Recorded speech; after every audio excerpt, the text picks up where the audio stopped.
Hello, and welcome to the Homeschool Sanity Show, your prescription for happier, healthier homeschooling. I'm your host, Dr. Melanie Wilson, Christian psychologist turned homeschooling mother of 6. Let's get started. Hey, homeschoolers. I've learned a lot in this busy season. Homeschooling is more popular than ever. That means that business has been booming for me.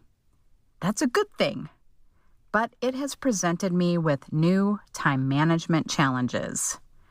What I've learned is that I need margin. That's what I want to discuss in this episode, what margin is and how we can create it in our homeschools. Before I do that, I want to share a resource you can use to create margin in your day. My book, A Year of Living Productively. The book is my review of more than 80 different time management approaches. With this one book, you won't have to read dozens of other books on productivity. Instead, you can turn to the approaches that are most likely to work for you, read the instructions, and give them a test yourself. I've been doing more experimenting during this busy season, and my reviews in the book keep me from trying things that I know aren't likely to work.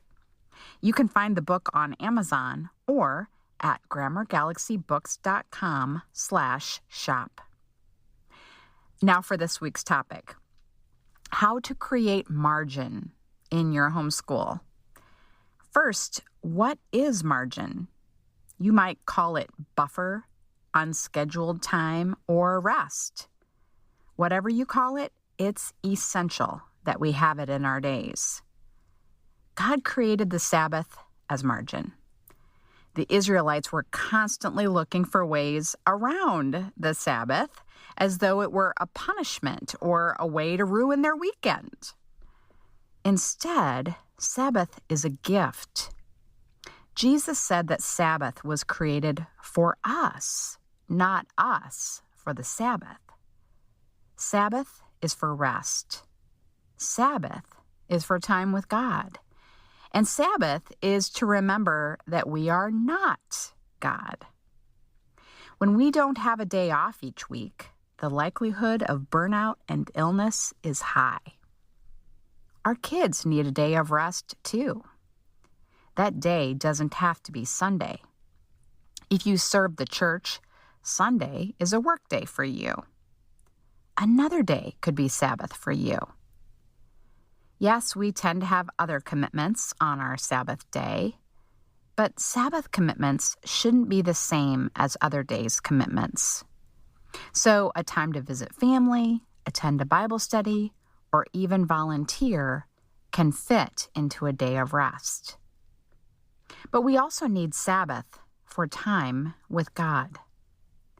Attending church is an excellent way of spending time with the Lord and fellowshipping with believers.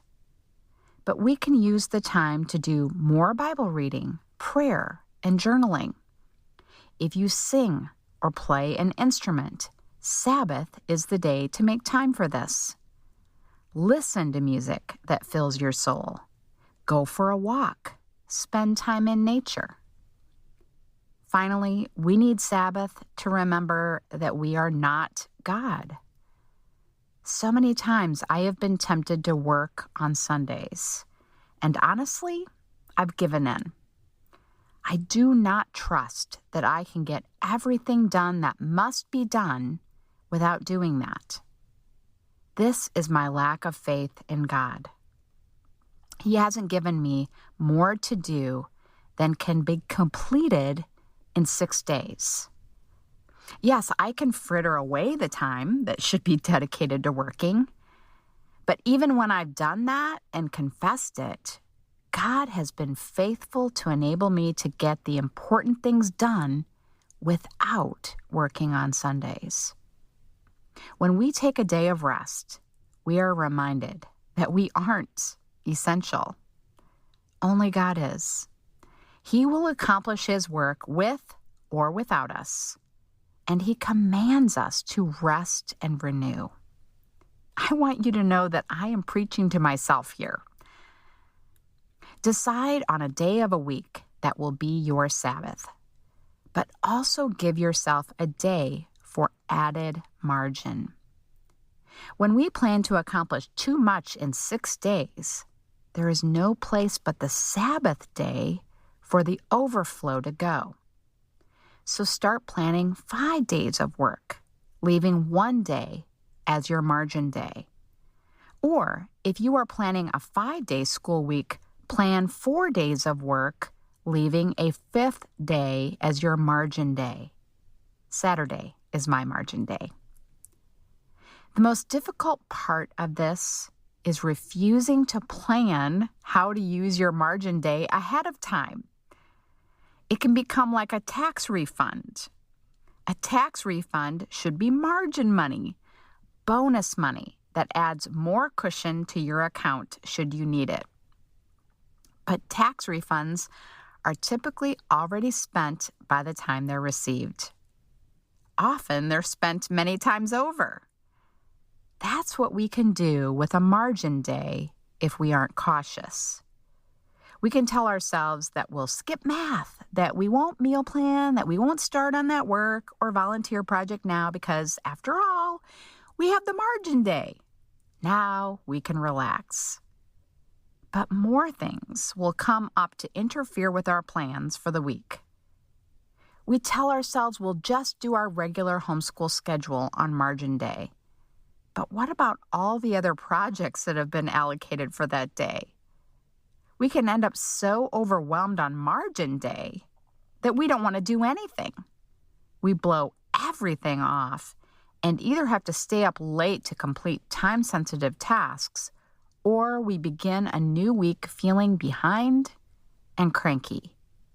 We may even blame our families for our predicament.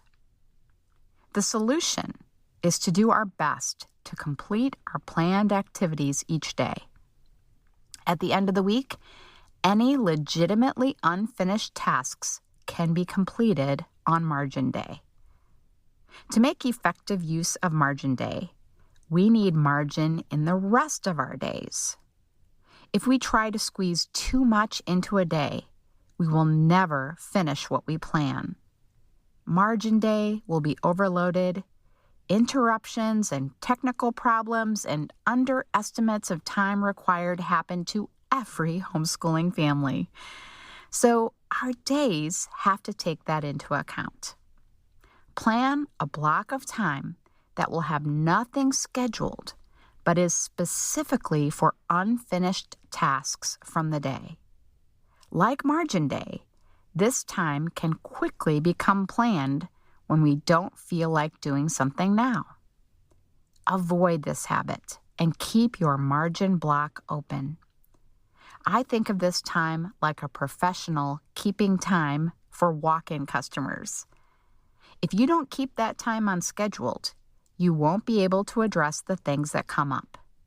You'll be stressed out and overwhelmed. I have struggled with keeping my daily margin time unplanned. I either tell myself I can use my margin block for tasks I don't feel like doing now, or that I'll use it as free time. I can certainly use the time as free time if nothing has come up. But some task usually comes walking in. One of the things I'm doing to create margin in my days is to be very focused in the mornings. I'm not using a traditional homeschool schedule with 2 high school students at home, so I have the morning hours to do my work. I have signed up for an accountability time blocking program called Cave Day. If you are motivated, comfortable being on camera via Zoom, and thrive with structure and accountability, I think you would love it. Check out caveday.org.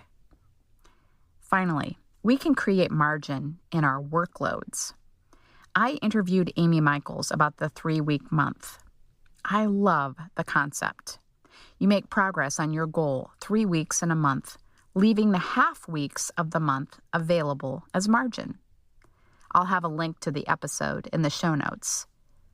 Honestly, I have struggled to implement it because I have tried to stuff 5 weeks plus of work into those 3 weeks of a month. I keep thinking I'll have the half weeks as margin, but I don't. The solution is to focus on getting less done. I've made some decisions about my workload that I think will help. I'm not going to produce a podcast during the margin weeks. That means I will produce 3 to 4 episodes a month, but never 5. I am considering a hiatus of my weekend newsletter and instead only sending out the podcast notifications. If you want to make sure you get those, sign up at psychowith6.com/subscribe. Making decisions about what to eliminate in my homeschooling was always painful for me. I wanted to do it all, but I don't want the negative effects of trying to do it all. I suspect you don't either. When decluttering clothes, the advice is to put items into a maybe or review box for later. You're not saying no forever, but just for now. Put curriculum and activities into a maybe box to review next semester. If you need more help with this, I'll link to my episode on curriculum overwhelm in the show notes. I'm going to put my weekly newsletter into a maybe box for next year. That feels so much better than saying I'm not going to write a newsletter anymore. I've heard from several families who use Grammar Galaxy that they're concerned it isn't enough work. That's what we want. We want to feel like we have margin to add other reading and writing and even fun grammar exercises to our regular curriculum. Feeling like it's not much is what motivates our kids and us to continue. Look for ways to decrease your workload so it feels like it's not enough. Then you're on track to creating margin in your day. It's easier to add than to take away. When we have Sabbath, a margin day, a margin time block within our days, and a decreased workload, we will experience the peace and productivity we crave in our homeschools. To find the links to resources mentioned in this episode, go to homeschoolsanity.com/margin. Join me next week as we discuss how to use personality to overcome perfectionism in our homeschools. Have a happy homeschool week. Thank you for joining me. Happy, healthy homeschooling can be yours. It begins with one small step. Let's continue the conversation on social media. I'm at psychowith6. This has been a production of the Ultimate Homeschool Radio Network.